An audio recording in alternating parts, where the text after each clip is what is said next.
हो गया है, पुतिन ने कर दिया है। और भी देशों में हो सकता है जहां तानाशाही है, जहां लोकतंत्र नहीं है।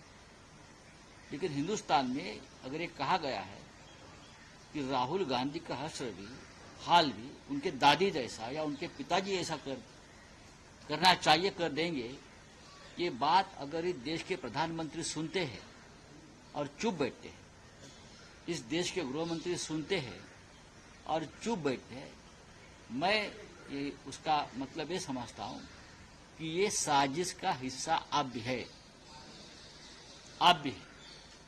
इसलिए हमें चिंता है, हम कंडेम करते हैं इस बात का। और खास करके ये दो प्रमुख नेताओं की जो चुप्पी साधे उसके मामले में, लीडर ऑफ अपोजिशन है, उसका नेता प्रतिपक्ष है, जिसको कैबिनेट रैंक है, उसके खिलाफ आपके पार्टी के लोग धमकाते हैं, मारने की कोशिश करते हैं, बात करते हैं, और आप चुप बैठते हो, यह हम बर्दाश्त नहीं कर सकते। आज भी देश में सिर्फ संविधान नहीं, लोकतंत्र नहीं, तो विपक्ष के जो हमारे जैसे नेता है, राहुल जी जैसे नेता है, उनको जान को खतरा है।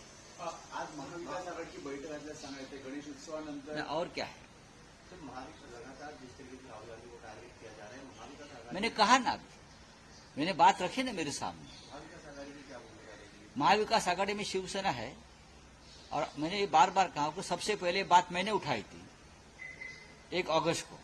यहां से ही मैं कहा था कि राहुल गांधी के खिलाफ एक बहुत बड़ी साजिश हो रही है, उनकी जान को खतरा है, उनके ऊपर हमले के बारे में कुछ लोग सोच रहे हैं, ये मैंने कहा था यहाँ। और आपने देखा होगा कि दिल्ली से लेकर लखनऊ तक और महाराष्ट्र तक ये सभी लोग उस भाषा में बोलने लगे हैं।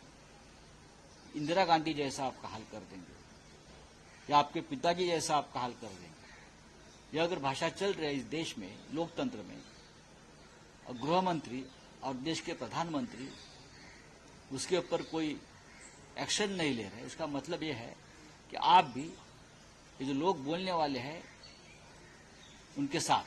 प्रधानमंत्री ने कहा है कि जब मैं गणेश चतुर्थी की पूजा में गया था, तो जो कांग्रेस है और उनका जो इकोसिस्टम है, जो सत्ता के भूखे हैं, उनको नहीं, ये प्रधानमंत्री जी झूठ बोल रहे हैं, प्रधानमंत्री जी गलत बयान दे रहे हैं। इस देश का संविधान और प्रोटोकॉल आपको ये परमिशन नहीं देता है इस तरह से आप जैसे राजनीतिक नेता चीफ जस्टिस के घर में जाकर आरती करें और उसकी वीडियो उतारकर जनता के सामने पेश करें। प्रधानमंत्री जी को कानून और संविधान की कोई जानकारी नहीं है। प्रधानमंत्री देश की जनता को मूर्ख समझते हैं, तो जनता मूर्ख नहीं है।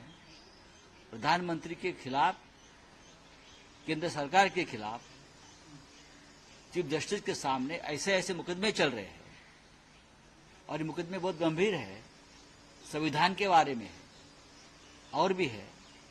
एक तो ये सभी मुकदमे चीफ जस्टिस ने नॉट बिफोर मी करना चाहिए, मैं नहीं चलाऊंगा, क्योंकि उनके और प्रधानमंत्री के मधुर संबंध की पुष्टि हो गई है, प्रस्तापित हो गई है। तो ये आप प्रधानमंत्री जी का जो खुलासा है वो और गुमराह करने वाला है और कंफ्यूजन में डालने वाला है। प्रधानमंत्री ने चीफ जस्टिस को अपने जाल में फंसा लिया है।